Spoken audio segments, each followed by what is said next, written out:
Good evening. I'm currently sitting on the world's longest commercial flight. Okay, I admit that wasn't good. Audio wasn't good. Lighting wasn't good. It was recorded back in September. A bit lackadaisical to get this re-recorded, but I wanted to record it again so that you can actually understand what I was saying. Which originally was recorded on a flight on QR921. It's at the time, it's been surpassed now, but at the time it was the world's longest commercial flight, flying from Auckland in New Zealand to Doha in Qatar. It was like an 18-hour flight, around the 17 and a half hour length. It was a crazy flight in that usually from New Zealand, if you've been flying from New Zealand, you typically will fly to here for the what we call long haul, so 10, 11, 12 hour plus flights, leaving late at night. So you get on the plane, you have a couple of hours, watch a movie, have some food, go sleep, wake up. I usually 4 hours sleep on a plane, if that would be 3 or 4 hours sleep. Wake up, a few more hours, watch a movie, and you land somewhere. It's great. This one you leave it like 2 in the afternoon. So you get on the plane, you have sort of 8 hours until like 10 o'clock at night. You're starting to get tired. I'll go to bed. I'll get maybe 3 or 4 hours. So I'll go to bed. I'll go to sleep. Flying economy wasn't too bad. Then 3 or 4 hours sleep. Wake up. Still at 6, 7 hours to go. It is a crazy feeling in that you're sitting there going, will this flight ever end? It was mad. But I will say that it was a great airline. I'm an New Zealand fan, but Qatar Airlines, thank you. The flight was great. Staff are amazing. Food was great. Great entertainment systems.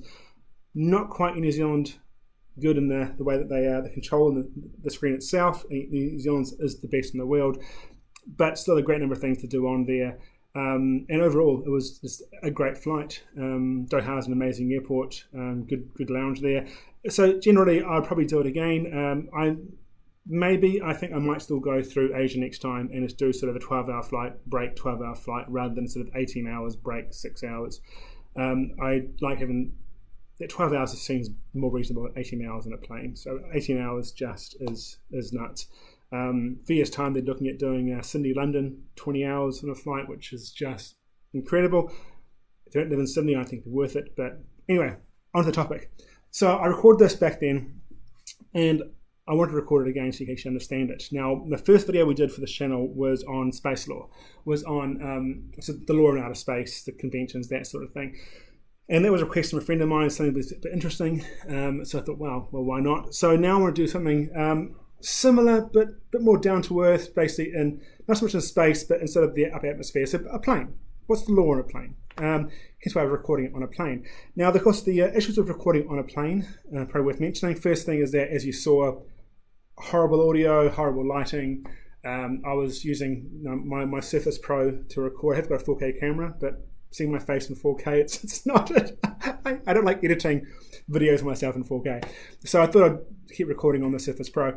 But I was using the little headset with a little microphone on there, which was okay, apart from that I was speaking very softly. The reason why is because I'm sitting on a plane talking about terrorism, because I touch on terrorism, of course, this is plain law, which you don't really want to do on a flight, even though everyone's sleeping. I want to try and be quiet for them sleeping, but also no one wants to hear the word terrorism and bombs and that sort of thing while you're on a flight. It doesn't go down well. People overreact. So I want to be very quiet, and as you saw the result, a bit too quiet.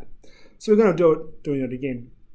So now the base law of, if you're on a plane and a crime is committed, the base law is the country that the plane is operated out of is one that applies. So if you're on a New Zealand plane, then New Zealand's where the airline is based, so that plane is registered in New Zealand, so that basically that plane is New Zealand sovereign territory. That's the easy way of saying it.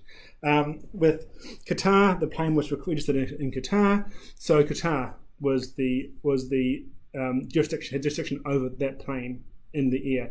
No matter where you're flying from or to, the base rule is the plane itself is belongs to the country where it is operated from, where it is registered. So if you were flying on a private plane, you'd hire a private plane, then it would probably come down to, if it was being hired by another airline, so quite often if an airline runs out of planes, or recently they have the issues with Boeing's engines, they hired other planes from other airlines, then for a while their plane would become part of that country.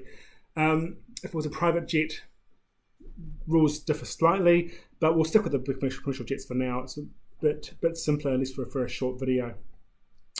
Now, if a crime is committed as a murder or a theft on the plane, then the law of that country would exist. However, it doesn't mean that when you get where you're going, they won't arrest you. If you commit a crime on a plane flying into the States, the FBI will still be there to arrest you on arrival. Even though the jurisdiction of the plane will probably be New Zealand, and you'll be in New Zealand courts, they'll pick you up, they'll send you back. They don't want you in their country. You're committing crimes on planes.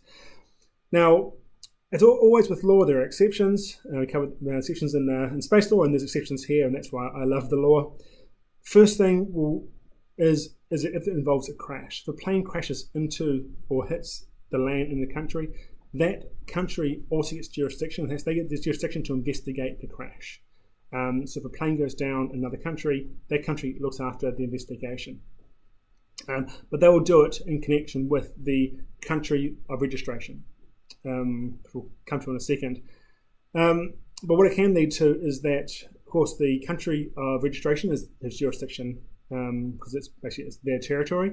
But the place where it crashes has jurisdiction because it's their place where it crashes. So there's a bit of an overlap there of jurisdictions, but on different parts of the legal side. So we'll go through a few examples just to try and build on this. So best example to start with probably is Lockerbie bombing. So this is back in December 1988. A Pan Am plane, which has come out of the US, was hit by a terrorist attack flying over Scotland. It went down, crashed to Lockerbie in Scotland. Now, of course, Pan Am was a US plane, so the jurisdiction over the plane in the air and on the ground was US. However, Scotland quite rightfully claimed jurisdiction as the location was in Scotland, and they looked after the investigation. Now, the Scottish want, of course, to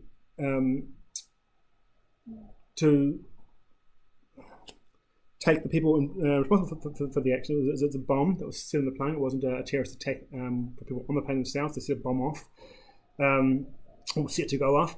Wanted then to see law in Scotland under Scottish law, because Scottish law and Scottish law and English law, or British law, which is in England, Ireland, Northern Wales, are different legal systems. The Scots has its own legal system, separate from England, Wales, and Northern Ireland. So they want to see there. Libya, where the terrorists were from, didn't want the people to be extradited to Scotland to face trial. So there had to be a compromise that was put in place. It took 11 years to compromise, and in the end, Nelson Mandela, who actually got most of the compromise in place, working with the various parties, they agreed that the trial would be in Netherlands at a disused US airbase. There's so much to do it, and that disused US airbase would actually become a Scottish court for the period of the trial. So Scottish law was applied to it, despite the trial being in another country. But because it crashed into Scotland, they had a right to claim jurisdiction over the trial, and everyone else let it happen. So the trial took place.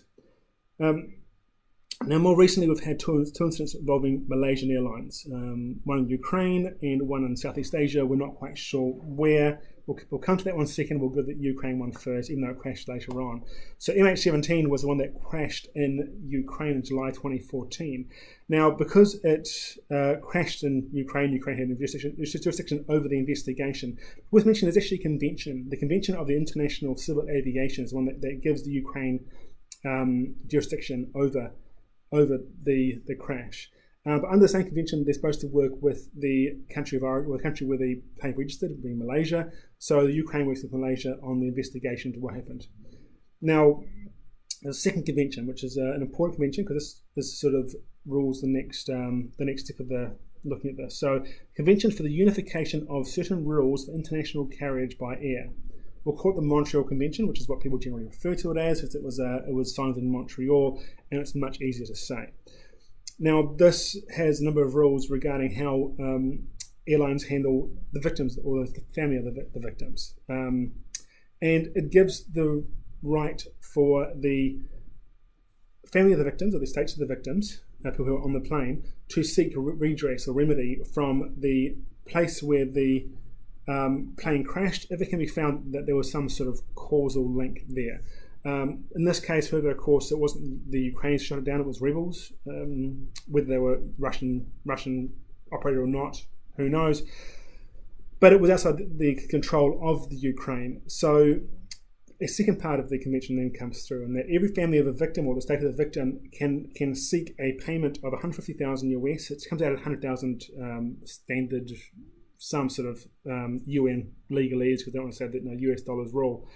But it's 150k US about, and each victim's family or estate would get this 150k no matter what. There's no questions asked, and that would come from the country of operation, the country where the plane is registered. So in this case, Malaysia. So Malaysia would pay out to all of these parties of states 150k without any claim or need to prove negligence or any issue. Registered here, they pay out the money. And each of these airlines is required to have insurance to cover this. So there's never a question of we don't have the insurance. If you're plane in the sky, you have insurance to cover this. So this would then, of course, give these family some sort of money to cover getting the bodies back, funeral costs, but also allow them to then perhaps put this money into seeking further redress. If they can show that there was some sort of fault by the airline or some other party, there's funds there. They can't say, well, we want to pursue further action, we couldn't afford it. Well, there's 150k US to do this. So each of them received that, and that came from Malaysia.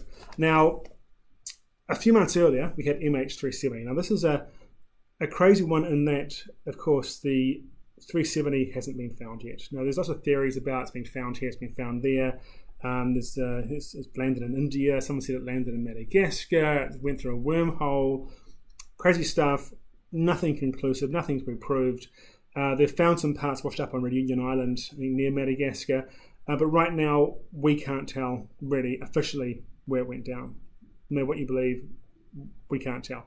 So there's no jurisdiction for where it went down because we don't know where it is. So Malaysia has jurisdiction over the investigation, and they have held on to that very strongly. And there's been questions raised over how much information they have released and why they haven't released more information and that sort of thing. They have allowed the Australians to help out to a great degree. Australians run a lot of ocean scanning. There's been a lot of money there. There's been a big reward in place trying to find it. But Malaysia has been criticised for not being more open with information. Now, under the Montreal Convention, there's a 150k payment which is due from the insurers to all of the people. There's also a 2-year period in which people can initiate further action under the crash. And at a 2-year point, there's a number of cases had been filed. Now, the jurisdiction, we've already had, of course, jurisdiction over where the plane is based, jurisdiction of where the plane went down. There's also jurisdiction from the place where the plane took off, where it was to land, and where the victims, people who passed away, were resident. So that can bring in a number of other countries who can then claim jurisdiction, or people can file actions in the courts in those countries, and this is the law that applies. So with an international flight, you could have dozens, if not more, different countries represented on a flight. That flight goes down, the airline or other parties could have legal action going on around the world. And while there could be some level of, well, let's ignore that bit of legal action, it's not a good look for a major airline to not even bother fighting illegal action or settling or just ignoring it. It wouldn't go down well in a lot of these countries. In this case, here was a flight from Malaysia to Beijing. So we have 45 cases filed in Beijing because there's a lot of Chinese on the flight. There's also Australia, India, I think Canada possibly were in there. Interesting that we also had 40 cases filed in the US. And this was against Malaysian Airlines. It's insurer. Of course, the insurer has to pay out the 150k US or the equivalent to the local currency or certain currencies. They've been a bit slow in paying that out or hadn't been paid. And Boeing. So Boeing, the maker of the plane, was also being sued because there was questions raised about how the transponder was turned off, whether the plane design was incorrect, whether there was an issue with the plane, whether there was a fault that caused the fire or loss of cabin pressure and couldn't breathe, that sort of thing. No one really knows, but there was cases filed against Boeing. And under the Montreal Convention, the people had a right to. And these were all filed in the US, because that's where the families of the victims or their estates were resident. So even though they were flying from Malaysia to Beijing, the victims were resident in the US. And of course, as we know, the US courts are known for being very generous at times with some of the decisions made and the verdicts given and the cash payments made out. Now, what happened here, though, is that November 2018, which was several years after this had all taken place and the cases were all filed in the court, a US court judge by the name of Jackson dismissed all 40 cases in the US. Just said all these cases against these things in relation to this plane crash, all the cases, they're gone, all 40. The reason being is that he said that Malaysia had an overwhelming interest and was a substantial nexus, the words he used, to the matter, and hence the cases should all be filed in Malaysia. This is despite the Montreal Convention allowing the cases to be filed somewhere else. So they were all gone, and they're now being filed. I think most of them have been filed again in Malaysian courts, which will start coming through in a few months' time, probably maybe another year and a half before they can get looked at. So this could be an interesting one, and I haven't seen any appeals to this decision. It was made in November. Not sure of what's the rule is to appeals in the US courts, and in New Zealand you have 1 month to appeal. Not sure about the US District Court, but at the moment it does look like the people have said fair enough and are going off to Malaysia for the courts for legal action. So we'll see how that goes. If they ever find the plane, that could resolve some of the questions and could free up Malaysian Airlines and possibly Boeing from any action. We're not sure yet. We'll see how it goes.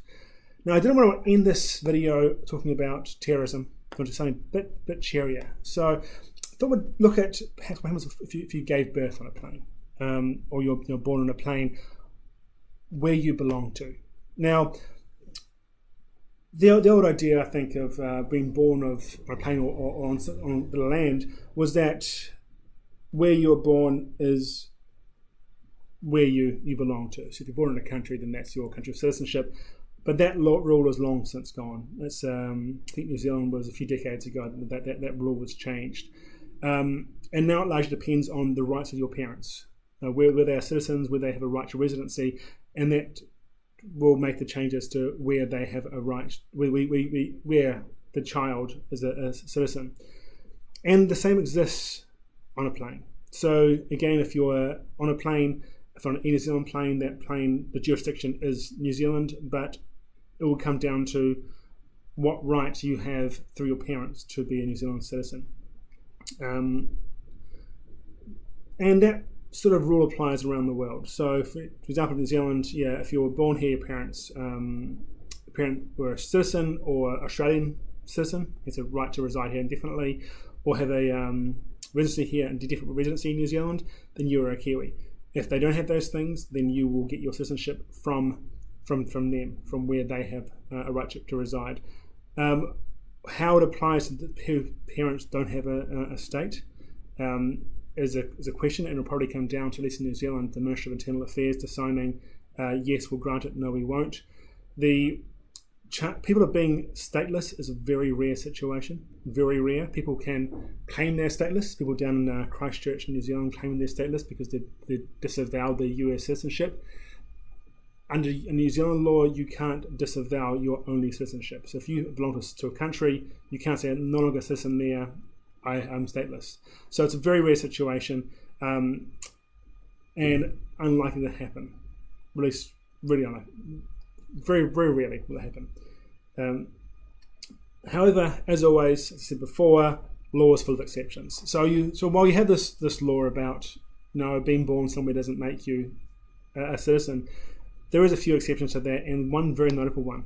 Now, the US right now is, well, when I'm recording this, start of January 2019, you've got a country who isn't paying a lot of its staff because there's a lockdown, there's the size can't agree to these things being paid because some guy wants to build a wall. And this guy, of course, is the president, who's very anti-immigration, which is very unusual because, capitalists should be yay immigration, but he's just so far from a capitalist. Anyway, while he hates immigration, he hates immigrants, it seems. I'm assuming, I'm not putting words into his mouth.